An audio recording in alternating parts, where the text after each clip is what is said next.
நேற்று அண்ணாமலை அவர்கள் வந்து லிங்க்டின்ல ஒரு ஆர்டிகல் எழுதியிருக்கிறாங்க. அதோட தலைப்பு என்னன்னு கேட்டிங்கன்னா, young India growing strength not in silence. இதான் வந்து ஆர்டிகளோட தலைப்பு. நான் உங்கள் மணியன் கோபி, நீங்கள் பார்த்துட்டு இருக்குது பாசிட்டிவ் பாலிடிக்ஸ். ஒருவேளை நம்ம சேனலை சப்ஸ்கிரைப் பண்ணால் பார்த்துட்டு இருக்கீங்க பட்சத்தில் சப்ஸ்கிரைப் பண்ணி பெல் ஐக்கன் கிளிக் பண்ணிக்கோங்க. ஸோ அடுத்தடுத்த போகிற வீடியோஸ் உங்களுக்கு வந்து சேரும். ஸோ முதல்ல சொன்ன மாதிரி ஆர்டிகளோட தலைப்பு வந்து இளம் இந்தியாவுக்காக ஒரு அறிவுரை கொடுக்குற மாதிரி அந்த ஆர்டிகல் இருக்குது. அதாவது நீங்கள் வந்து அமைதியாக இருக்காதீங்க, சக்தியோட வளருங்க. அதான் வந்து ஆர்டிகளோட தலைப்பு. ஃபர்ஸ்ட் எப்படி ஆரம்பிக்கிறான்னு கேட்டிங்கன்னா, இப்போ ஒரு இளைஞர், இந்தியாவில் இருக்க ஒரு இளைஞர் வந்து எந்திரிக்கிறது எப்படி எந்திரிக்கிறாருன்னா, அலாரம் அடிக்கிறதுக்கு முன்னாடியே முடிச்சுக்கிறாரு அப்படிங்கிறாரு. ஏன்னா அவருக்கு அவ்வளோ ஆங்ஸைட்டி இருக்குங்கிற. ஆங்ஸைட்டி அப்படிங்கிறதுக்கு வந்து என்ன தமிழாக்கம் சொல்லலாம்னு சொன்னால், பதட்டம் கலந்த குழப்பம் கலந்த ஒரு நிதானம் இல்லாத ஒரு மனநிலைன்னு வச்சுக்கோங்களேன். என்ன நடக்குமோ, என்ன பண்ணணும் அப்படிங்கிற மாதிரி ஒரு படப்படப்பு. ஸோ அந்த மனநிலையோட தான் இளைஞர்கள் இப்போ வந்து இருந்துட்டு இருக்காங்க. காலைல அவங்க வந்து அலாரம் கூடி அந்த மாதிரி ஒரு பதட்டத்தில் எழுந்திரிச்சிடுறாங்க. இந்த நாள் என்ன ஆகுமோ, எப்படி இருக்குமோ, ஒரு கமிட்டி மீட்டிங் இருக்குது, அந்த மீட்டிங்கில் என்ன இருக்குமோ அப்படிங்கிற மாதிரி பல சிந்தனையோட தான் எந்திரிக்கிறாங்க அப்படின்னு ஆரம்பிக்கிறார். அவர் என்ன சொல்கிறாருன்னா, என்னென்ன சிந்தனைகள்லாம் இப்போ இளைஞர்கள் மனசில் ஓடிட்டு இருக்குன்னா, கெரியர் என்ன ஆகும், எவ்வளோ மார்க் எடுக்கணும், இன்டர்ன்ஷிப் பண்ணணும், நம்மளுக்கு வேலை கிடைக்குமா, பேரண்ட்ஸ் என்ன நினைப்பாங்க, எவ்வளோ பணம் சம்பாதிக்கணும், நம்ம உடல் ஆரோக்கியமாக இருக்குதா, இல்லை ஸ்கின்னோட டெக்ஸ்சர் மாறி இருக்குதா, நம்ம இங்கிலீஷ் நல்லா பேசுகிறோமா, சோஷியல் மீடியா நம்மளுக்கு ஃபாலோயர்ஸ் எவ்வளோ பேர் இருக்காங்க, நம்ம ரிலேஷன்ஷிப் எப்படி இருக்கும், கல்யாணம் எப்படி நடக்கும், இது எல்லாம் வந்து ஒரு 21 வயசு இளைஞர் மனசில் ஓடிட்டு இருக்கிற பலதரப்பட்ட சிந்தனைகள் அப்படின்னு அடுக்கிறாரு. அப்புறம் சொல்கிறாரு, இந்த சிந்தனையெல்லாமோட காலையில் வந்து ஒரு படப்படப்போடு எந்திரிக்கிற ஒரு இளைஞருக்கு மொபைலில் உடனே ஒரு நோட்டிஃபிகேஷன் வருது. என்ன வருது? இந்த மாதிரி உங்கள் சர்க்கிளில் இருக்க ஒருத்தர் வந்து இந்த எக்ஸாம் வந்து பாஸ் பண்ணிட்டாரு அப்படின்னு ஒரு நோட்டிஃபிகேஷன் வருது. இல்லை இன்னொருத்தர் வந்து வெளிநாட்டுக்கு போயிட்டாரு, வேலை கிடைச்சு அப்படின்னு ஒரு நோட்டிஃபிகேஷன் வருது. அப்புறம் உங்கள் சர்க்கிள் இன்னொருத்தர் வந்து ஒரு ஸ்டார்ட் அப் ஆரம்பிச்சிட்டாரு, இன்னொருத்தருக்கு வந்து கல்யாணம் வந்து நிச்சயதார்த்தம் ஆயிடுச்சு, உறுதி ஆயிடுச்சு, கல்யாணம் ஆக போகுது. இன்னொருத்தர் வந்து லிங்க்டின்ல ஒரு போஸ்ட் போடுறாரு, எனக்கு வந்து ப்ரமோஷன் கிடைச்சதை நான் வந்து பணிவோடு உங்கள் எல்லாத்துக்கும் தெரிவிச்சுக்கிறேன்னு ஒரு போஸ்ட் போடுறாரு. அப்போ காலையில் அவர் பிரேக்ஃபாஸ்ட் சாப்பிட்றதுக்கு முன்னாடி என்ன யோசனைனா, அடாடா உலகமே பயங்கரமாக போயிட்டு இருக்கே, நம்ம மட்டும்தான் தனியாக இருக்கிறோமா, நம்ம தான் எதுவும் சாதிக்காமல் இருக்கோமாங்கிற மாதிரி பயங்கர பதட்டத்தோட பல இளைஞர்கள் வாழ்ந்துட்டு இருக்காங்க அப்படிங்கிறாரு. இதுதான் வந்து இன்னையோடைய இந்தியா இளைஞர்களுடைய வளர்றதில் நடந்துட்டு இருக்க விஷயங்கள். எக்ஸைட்டிங்காக இருக்குதான்னு கேட்டிங்கன்னா, ஆமாம், பயங்கர எக்ஸைட்டிங்காக தான் இருக்குது. நிறைய வாய்ப்புகள் கிடைக்குது, நிறையா வந்து இது அவங்களோட திறமைகளை காமிக்கிறதுக்கான நிறையா பிளாட்ஃபார்ம்ஸ் கிடைச்சிருக்குது, நிறைய புது புது வேலைகள் கிடைக்குது, நிறைய அவங்களால கற்றுக்க முடியுது, நிறையா சம்பாதிக்க முடியுது, நிறைய தொடர்பு ஏற்படுத்திக்க முடியும் எல்லாரோடைய. இது எல்லாம் நடந்துட்டுருக்கு. அதே சமயத்தில் அவங்களுக்கு முன் எப்பவும் இல்லாத அளவுக்கு ப்ரெஷர் ரொம்ப ஜாஸ்தியாகிடுச்சு, முன்னாடியோட அதிகமான கம்பேரிஷன் ஜாஸ்தியாகிடுச்சு, நிறைய சத்தம் ஆயிடுச்சு, நிறையா வந்து டிஸ்டர்பன்சஸ் நிறையா ஆயிடுச்சு, தோற்றுருமோங்கிற பயம் ரொம்ப பேத்துக்கு வந்து நிறையா வர ஆரம்பிச்சிச்சு. இதுவும் சேர்ந்தே தான் வந்து இப்போ இந்த சமுதாயத்தில் நடந்துட்டுருக்கு அப்படிங்கிறது. இந்த எல்லா குழப்பங்கள் மத்தியில் இன்றைய இளைஞர்கள் வந்து எதை தியாகம் பண்ணுறாங்க அப்படின்னு கேட்டிங்கன்னா, அவங்களுடைய கற்பனையை தியாகம் பண்ணுறாங்க அப்படின்னு தான் நான் சொல்லுவேன் அப்படிங்கிறாரு. நான் கற்பனை அப்படின்னு நான் என்ன சொல்ல வரேன்னு சொன்னால், பால்கனியில் வந்து ஒரு டிராகன் வந்து இருந்தால் எப்படி இருக்கும் அப்படின்னு சின்ன வயசில் கற்பனை பண்ணுவாங்கல்ல குழந்தைங்க, அந்த கற்பனையை சொல்லலை. இளைஞர்கள் இப்போ என்ன கற்பனை தியாகம் பண்ணுறாங்கன்னு சொல்கிறேன்னா அப்படின்னு அண்ணாமலை என்ன சொல்கிறாருன்னு சொன்னால், ஒரு வாழ்க்கை, ஆனால் அந்த வாழ்க்கையை வந்து நம்ம சொந்தக்காரங்க எல்லாரும் ஏற்றுக்கிற மாதிரி தான் இருக்கணும், நம்ம நண்பர்கள் எல்லாரும் ஏற்றுக்கிறதா இருக்கணும், நம்மளுடைய எதிர்காலம் எப்படி இருக்கணும்னு சொன்னால் எல்லாரும் ஏற்றுக்கக்கூடிய எதிர்காலமாக இருக்கணும் அப்படிங்கிற ஒரு கட்டாயத்துக்குள்ள எல்லாரும் தள்ளப்பட்டாங்களோ அப்படின்னு நினைக்கிறேன். இவங்க எல்லாரும் நினைக்காதபடி ஒரு புது சாய்ஸையோ, ஒரு புது கெரியரையோ, ஒரு புது ரிலேஷன்ஷிப்பையோ எடுத்துக்கிறதுக்கு வந்து கற்பனை பண்ண முடியாத ஒரு நிலையில இளைஞர்கள் இருக்காங்க அப்படின்னு நான் நினைக்கிறேன் அப்படிங்கிறது. தெரிஞ்சோ தெரியாமலையோ நம்ம எல்லாரும் எப்படி வந்து சின்ன வயசுலேருந்து வளர்க்கப்பட்டோம்னு சொன்னால், வளர்றது அப்படின்னா சீரியஸாக இருக்கணும். சீரியஸாக இருக்கணும்னு என்ன அர்த்தம்? ப்ரெடிக்டபுளாக இருக்கணும். ப்ரெடிக்டபுள்னா என்ன நடக்குங்கிறது தெரியணும், சம்பந்தம் இல்லாமல் ஏதோ ஒன்று புதுசாக நடந்துடக்கூடாது அப்படிங்கிற மாதிரியே நம்ம சொல்லி வளர்க்கப்பட்டோம் அப்படிங்கிறது. நம்ம என்ன சொல்லி வளர்க்கப்படுறோம்னா, சேஃபாக இருக்கணும், நிறையா கேள்விகள் கேட்கக்கூடாது, நிறையா ரிஸ்க் எடுக்கக்கூடாது, வித்தியாசமாலாம் எதுவும் பண்ணக்கூடாது, சீன் போடக்கூடாது, இது எல்லாமே வந்து தவிர்க்கணும் அப்படின்னு நம்ம சொல்ல வளர்க்கப்படுறோம் அப்படிங்கிறது. இப்படி இருக்கிறதுனால என்ன ஆகிடுறோம்னா, நம்மளை அறியாமலேயே நம்ம வந்து நம்மளுடைய உன்னத தன்மையிலேருந்து ஒரு சின்ன போர்ஷனாக மாறிடுறோம். நம்ம வந்து எஃபிஷியன்ட் ஆகிட்டோம், பொலைட் ஆகிட்டோம், எம்ப்ளாயபிள் ஆகிட்டோம். அதாவது என்ன சொல்லுவார்னா, நல்லா சிறந்து விளங்குறோம், ரொம்ப பண்பாக பணிவோடு இருக்கிறோம், நம்ம வந்து நம்மளை வந்து வேலைக்கு வைக்க முடியுது, நம்ம ஏதோ வேலை பண்ணுறோம், ஆனால் அதே சமயத்தில் நம்ம யாரும் பெருசாக லெவலில் சந்தோஷமாக இருக்கிறது இல்லை, போரிங்காக இருக்கிறோம் அப்படிங்கிறாரு. இப்போ என்ன சொல்கிறாருன்னா, ஒரு முதிர்ச்சி அப்படிங்கிறது வந்து கண்டிப்பாக போரிங்காக இருக்கக்கூடாது, முதிர்ச்சி அப்படிங்கிறது வந்து சக்தி வாய்ந்ததாக இருக்கணும், அதுதான் உண்மையான முதிர்ச்சி, அதுதான் உண்மையான வளர்ச்சி அப்படிங்கிறது. நம்ம குழந்தையா இருக்கும்போது எப்படி இருந்தோம்? வித்தியாச சம்பந்தம் இல்லாத கேள்விகள் கேட்டுட்டு இருந்தோம், எதை பற்றி கவலைப்படாமல் டான்ஸ் ஆடிட்டு இருந்தோம், எல்லாத்தையும் நம்பணும், எதையும் சாதிக்க முடியும் நம்பணும். யாராவது ஒருத்தர் வந்து இல்லைப்பா இதெல்லாம் சாத்தியமே இல்லைன்னு சொல்லாத வரைக்கும் நம்ம அதை நம்பிட்டே இருப்போம். இப்படிதான் நம்ம வந்து சின்ன வயசில் நம்மளோட மனநிலை அப்படிதான் இருந்துச்சு. அந்த மனநிலை மாறணும்னு அவசியம் கிடையாது, அது காணாமல் போகணும்னு அவசியம் கிடையாது அப்படிங்கிறது. இப்படி இருந்த மனநிலையில் இருக்கக்கூடிய குழந்தைகிட்ட என்ன இருந்துச்சு அப்படின்னு கேட்டிங்கன்னா, இல்லை என்ன இருக்கும்னு கேட்டிங்கன்னா, ரொம்ப வேல்யூபிளான பல விஷயங்கள் இருந்துச்சு. கியூரியாசிட்டி இருந்துச்சு, என்ன அப்படின்னு தெரிஞ்சுக்க வேண்டிய கியூரியாசிட்டி இருந்துச்சு, ஒரு நேர்மை இருந்தது, ஒரு உத்வேகம் இருந்துச்சு, ஒரு விளையாட்டுத்தனம் இருந்தது. அப்புறம் என்ன நடக்கும், ஏது நடக்கும், யார் என்ன நினைப்பாங்க அப்படிங்கிறத பற்றிலாம் கவலைப்படாமல், அந்த கணக்கெல்லாம் போடாமல் ஒரு விஷயத்தை செய்கிறதுக்கான துணிச்சல் இருந்தது. இது எல்லாம் வந்து வளர்ந்ததுக்கப்புறம் போகக்கூடாது. ஆக்சுவலாக என்ன ஆகணும்னா, இது எல்லா குணத்தையும் அப்படியே பாதுகாத்து இந்த குழந்தை வளர வளர இன்னும் கொஞ்சம் ட்ரெயின் ஆகணும், இதை கொஞ்சம் ஆழமாக யோசிக்கிறதுக்கு பழகனவே ஒழிய இந்த குணங்கள் எல்லாமே மறைஞ்சு போயிடக்கூடாது அப்படிங்கிறது.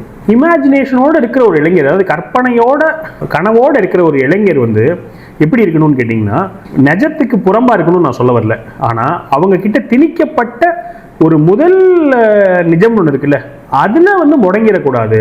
ஃப்யூச்சரில் நம்மளே ஒரு புது ரியாலிட்டியை, இன்னொரு விஷயத்தை நம்மளால் நிஜமாக்க முடியும் அப்படிங்கிற நம்பிக்கையோடு இருக்கணும் அப்படிங்கிறதான் சொல்ல வரேன் அப்படின்னு சொல்கிறாரு. அவர் என்ன சொல்கிறாருன்னா, இளைஞர்கள் இப்போ எப்படி இருக்கணும்னா, ஒரு சிஸ்டம் பார்த்தா இதை நம்ம சரி பண்ண முடியுமா, இதில் ஏதாவது மாற்ற முடியுமா, இதை வளர்க்க முடியுமா, இதை பெட்டராக பண்ண முடியுமா, அப்படி வேறு என்ன பண்ண முடியுங்கிற ஒரு கற்பனையோட ஒரு கனவோடு இருக்கணும்.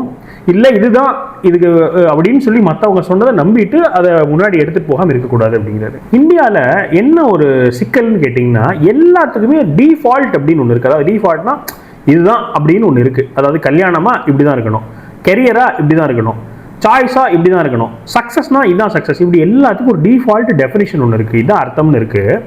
நான் அதுக்காக இப்போ இருக்கிற டிஃபால்ட் எல்லாமே தப்புன்னு நான் சொல்ல வரல. ஆனால் என்ன சொல்ல வரேன்னா, இருக்கிறத கண்மூடித்தனமாக அப்படி தான் இருக்கணும்னு அவசியம் கிடையாது, நம்ம வேறு என்னன்றதை பற்றி யோசிக்க முடியணும் அப்படிங்கிறது.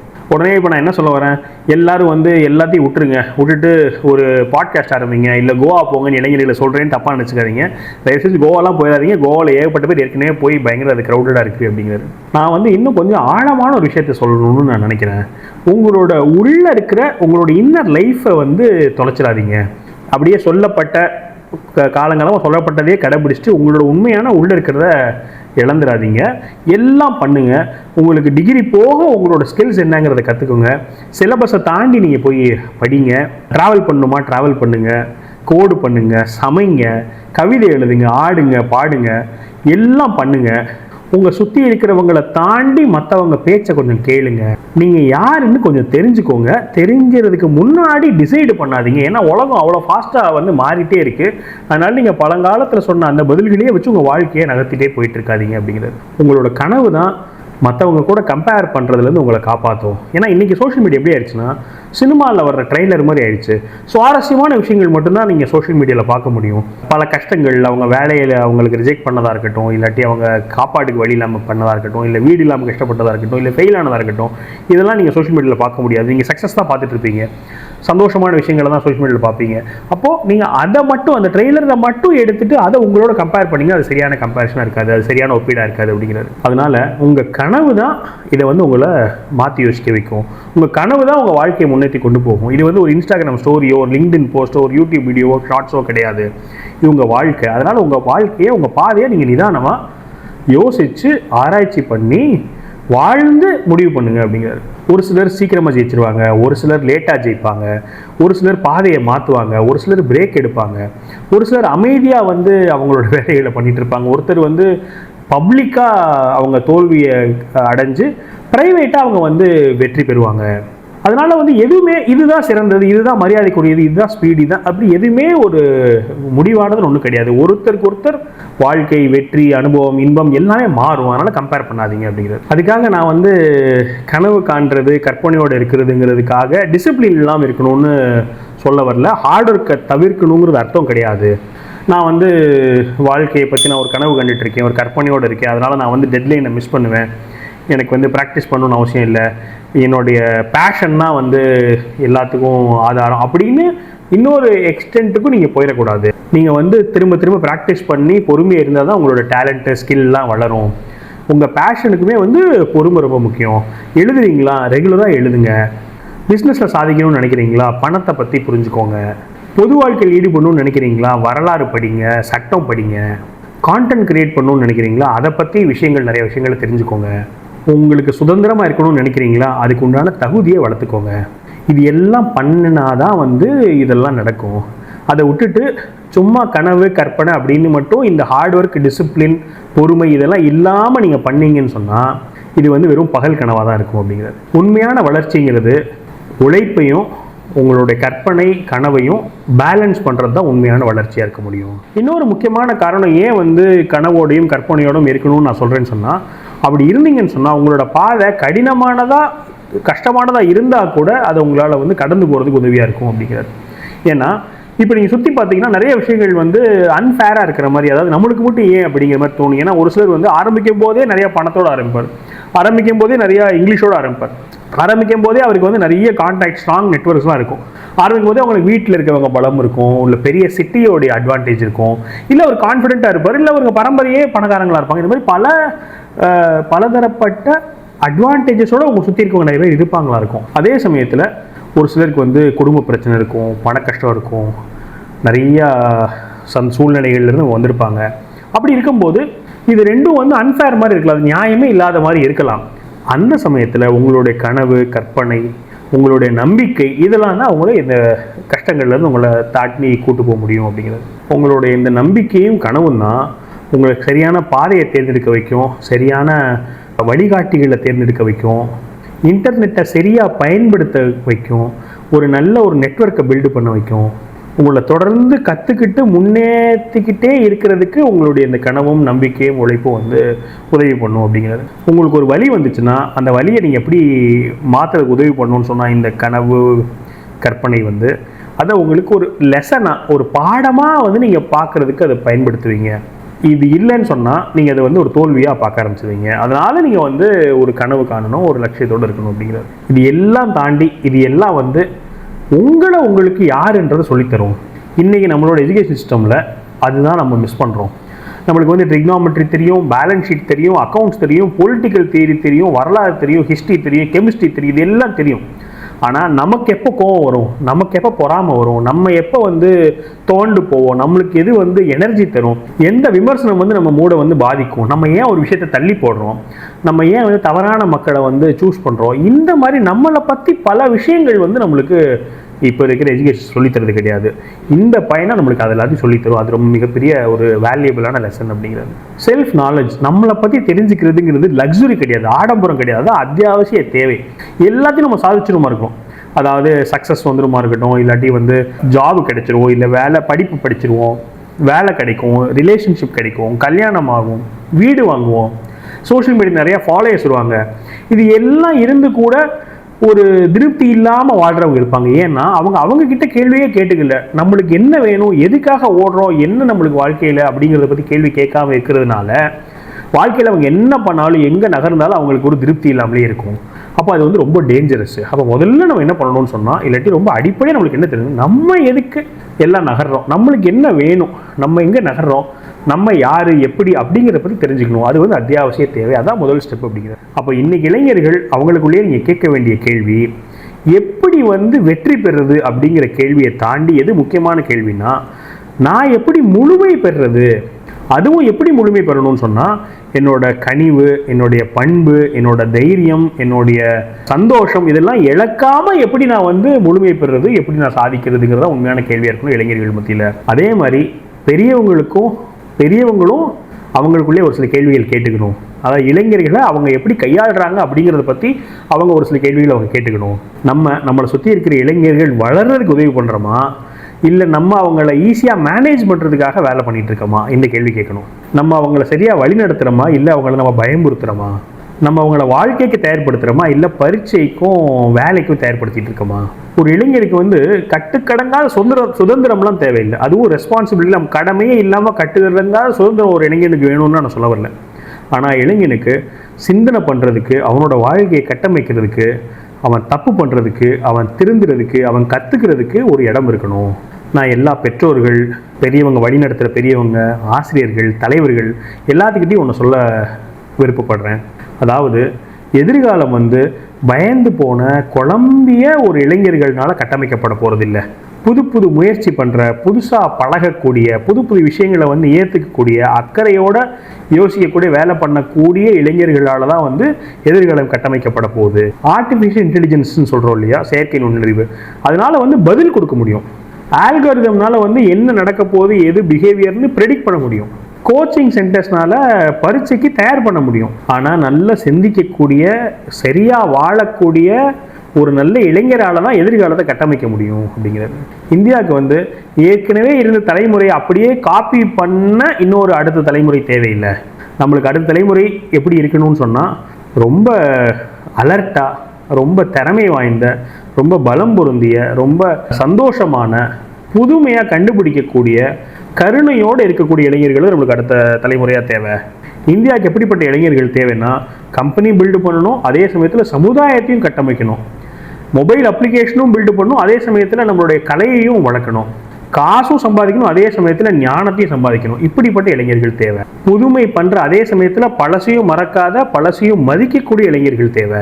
மனசாட்சியை விட்டு கொடுக்காம, மனசாட்சியே இல்லாமல் போகாதபடி மனசாட்சியோட போட்டி போடுற மனநிலையோட இளைஞர்கள் தேவை. வாழ்க்கையில் நடக்கக்கூடிய சில அப்சர்டிட்டிஸ் அப்படின்னு சொன்னால் என்ன சொல்லலாம்னு சொன்னால், வித்தியாசமான, சிறுபிள்ளைத்தனமான, இல்லை தவறான விஷயங்களை பார்த்து சிரிக்கவும் முடியணும், அதே சமயத்தில் சீரியஸாக ஒரு விஷயத்தை எடுத்துகிட்டு போக முடியணும். அதாவது வளர்றது அப்படிங்கிறது உங்களுடைய கனவை, கற்பனையை வந்து விடணும்னு அவசியம் கிடையாது. உங்கள் கனவு, கற்பனையை வந்து உபயோககரமாக, டிசிப்ளின்டாக, உண்மையாக மாற்றுறது தான் வளர்றது அப்படின்னு அர்த்தம். அப்படிங்கிறது எனக்கு தெரியும், ரொம்ப பிடிச்சிருக்கு. ஸோ உங்களுக்குள்ள இது எப்படி இருக்கும், இப்படி இருந்தால் எப்படி இருக்கும்னு வண்டர் பண்ணக்கூடிய அந்த குழந்தைய, கேள்விகள் கேட்டுகிட்டே இருக்கக்கூடிய அந்த குழந்தைய, இசையை கேட்டு மயங்குற அந்த குழந்தைய, கதை கேட்குற விரும்புகிற அந்த குழந்தைய, நட்பை மெயின்டைன் பண்ணுற அந்த குழந்தைய, நடத்தி காட்டணும் அப்படின்னு நம்பிக்கை இருக்கிற அந்த குழந்தைய பாதுகாத்துட்டே வாங்க. அப்படிங்கிறது வாழ்க்கை அப்படியே தான் இருக்கணும்னு அவசியம் கிடையாது. நம்ம புதுசாக என்ன வேணால் பண்ண முடியும் அப்படின்னு உங்களுக்குள்ளே இருக்கிற அந்த நம்பிக்கையை வீக்காக விட்டுறாதீங்க. அது பலப்படுத்துங்க, சக்தி வாய்ந்தது ஆக்குங்க, அதுக்கு நம்பிக்கை கொடுங்க, அதுக்கு ஸ்டாமினா கொடுங்க, அதை பெருசாக வளருங்க. அப்படிங்கிறது இந்த உலகம் வந்து உங்களை சின்னதாக்க முயற்சி பண்ணும். எப்படி சொன்னால், இதுதான் நிதர்சனம் அப்படின்னு சொல்லிட்டு உங்களை சின்னதாக்க முயற்சி பண்ணும். ஆனால் நீங்கள் வந்து அதை அனுமதிக்காதீங்க. சாதிக்க முடியுன்ற நம்பிக்கையோடு இருங்க. கடைசி ஆர்டிகல் எப்படி முடிக்கிறதுன்னு சொன்னால், இப்போ வந்து வீதி லீடர்ஸ் வந்து பிரேக்கிங் நியூஸ்லேருந்து கொஞ்சம் தள்ளி இருக்கிறோம். அதனால் இது சரியான டைம். நீங்கள் எங்களை காண்டாக்ட் பண்ணுறதுக்கு சரியான நேரம். நம்ம உட்காந்து பேசலாம், கொலாபரேட் பண்ணலாம், என்ன பண்ணலான்னு ஒரு திட்டத்தை வந்து நம்ம முடிவு பண்ணலாம். நம்ம நாடு வந்து உலகத்தையே கான்குயர் பண்ணக்கூடிய அளவு சக்தி வாய்ந்த சரியான சமயத்தில் அந்த நாட்டில் இருக்கிறோம். அதுக்கு அடிப்படையாக இருக்க போது இளைஞர்கள் தான். அந்த இளைஞர்கள் எப்படி இருக்க போகிறாங்க எதிர்காலத்தில்ங்கிறத வச்சு தான் நம்ம நாடோட எதிர்காலமே இருக்குது. அதனால் கண்டிப்பாக எங்ககிட்ட வந்து பேசுங்க அப்படின்னு சொல்லிட்டு ஆர்டிக்கல் முடிச்சுட்டு அவருடைய ஒரு குட்டி ஒரு நிமிஷம் 2 நிமிஷம் ஸ்பீச்சையும் வந்து என்ன பண்ணியிருக்காருன்னு சொன்னால், இன்ஸ்டாகிராம் ஸ்பீச்சை ஆட் பண்ணியிருக்கிறாரு. நான் அதையும் என்ன பண்ணுறேன்னா, அந்த வீடியோ முடியும்போது அவர் லிங்க் பண்ணியிருந்து அந்த வீடியோவை நான் ப்ளே பண்ணுறேன். ஸோ இதான் வந்து அந்த ஆர்டிக்கல் இருந்துச்சு. ரொம்ப நீண்ட ஆர்டிக்கல், இளைஞர்களுக்கு பேசியிருக்கிறாரு. ஆனால் எனக்கு வந்து நிறைய இடங்களில் அவரை பற்றி பேசுகிறாரோ, அவரோட அரசியல் முடிவை பற்றி பேசுகிறாரோ, இல்லை அவர் வந்து அவரோட சீனியர்ஸ் கிட்ட சொல்ல நினச்சதை சொல்கிறாரோன்னு எனக்கு அப்படி ஒரு லிங்க் கிடைச்சே இருந்துச்சு. அதாவது முடியாதுன்னு சொல்லாதீங்கப்பா, புதுசாக ஏதாவது யோசிக்க விடுங்க, திரும்ப நீங்கள் அப்படியே பழையபடி ரிஜிட்டாக வந்து கொண்டு போக வைக்காதீங்க அப்படின்னு சொல்லிட்டு அவரை பற்றி பேசின மாதிரியே இருந்துச்சு. அவரோட அரசியல் பயணத்தை பற்றி பேசின மாதிரியே நம்மளுக்கு இப்போ அந்த சூழ்நிலை இருக்கிறதுனால நம்ம அதோட ரிலேட் பண்ணுறோம். மேபி ஒரு கொஞ்ச நாள் கழிச்சுலாம் படித்து பார்த்தா தெரியாமல் இருக்கலாம் மேபி. ஆனால் இப்போ அந்த சிந்தனை எனக்கு வந்துகிட்டே இருந்துச்சு. அரசியலில் அவர் இளைஞர், அதனால் இப்படி இளைஞர்களை வந்து நீங்கள் ஃப்ரீயாக விடுங்க. அதாவது நான் என்ன நடுவில் ஒரு வார்த்தை வந்துச்சு, என்ன வந்துச்சுன்னா, இந்த மாதிரி கட்டுக்கடங்காக சுதந்திரம், எந்த ரெஸ்பான்சிபிலிட்டி இல்லாத கட்டுக்கடங்காக சுதந்திரம் நான் கேட்கல அப்படின்னு ஒரு வழி இருக்கும்ல. அது வந்து எனக்கு என்னமோ மோடிஜி வந்து பேசின மாதிரி இருந்துச்சு. இது சும்மா நம்ம கற்பனை தான் வச்சுக்கோங்களேன். அவர் அதில் தெளிவாக யங்ஸ்டர்ஸ்க்கு நான் சொல்கிறேன்னு சொல்லி எழுதியிருக்காரு. எனக்கு என்ன தோணுச்சு உங்ககிட்ட ஷேர் பண்ணிக்கிட்டு, உங்களுக்கு என்ன தோணுச்சு இந்த ஆர்டிகல் படிக்கும்போது அப்படிங்கிறத கமெண்ட் பண்ணுங்கள். நான் அந்த ஆர்டிகளோட லிங்க் உங்களுக்கு டிஸ்கிரிப்ஷனில் கொடுத்துட்றேன். ஆக்சுவலி இது வந்து லிங்க்டின் லிங்க், அதனால் வந்து இந்த லிங்க்டின் லிங்க்குங்கிறது எக்ஸ்டர்னல் லிங்க். அதனால் அதை வந்து என்ன பண்ண மாட்டாங்கன்னா யூடியூப்பில் கமெண்ட்டில் அலோவ் பண்ணுறதில்லை. ஸோ டிஸ்கிரிப்ஷன் கிளிக் பண்ணிங்கன்னா அதில் கீழே நம்மளோட எல்லா சேனல் லிங்க் இருக்கும். அது கூட நான் இந்த லிங்க்டின் ஆர்டிகல் லிங்க்கும் கொடுத்துறேன். ஸோ இங்கிலீஷ் படிக்கணும்னு நினைக்கிறவங்க அதில் போய் படிச்சுக்கோங்க. ஸோ உங்கள் கமெண்ட் இதை பற்றி என்ன நினைக்கிறீங்க? என்ன ஒரு சிலர் வந்து எனக்கு வந்து போர் அடிக்குதுன்னு சொன்னாங்க, ரொம்ப போர் அடிக்குதுன்னு சொன்னாங்க. எனக்கு பிடிச்சிருந்துச்சு, யங்ஸ்டர்ஸ்க்கு கொடுத்த ஒரு நல்ல அட்வைஸ். இது படிக்கணும்னு நான் பசங்க. உங்களுக்கு என்ன தோணுச்சு, நீங்கள் என்ன நினச்சிங்க அப்படிங்கிற கமெண்ட் பண்ணுங்கள். மேலும் ஒரு பாசிட்டிவ் வீடியோ சந்திக்கிறேன். வணக்கம்.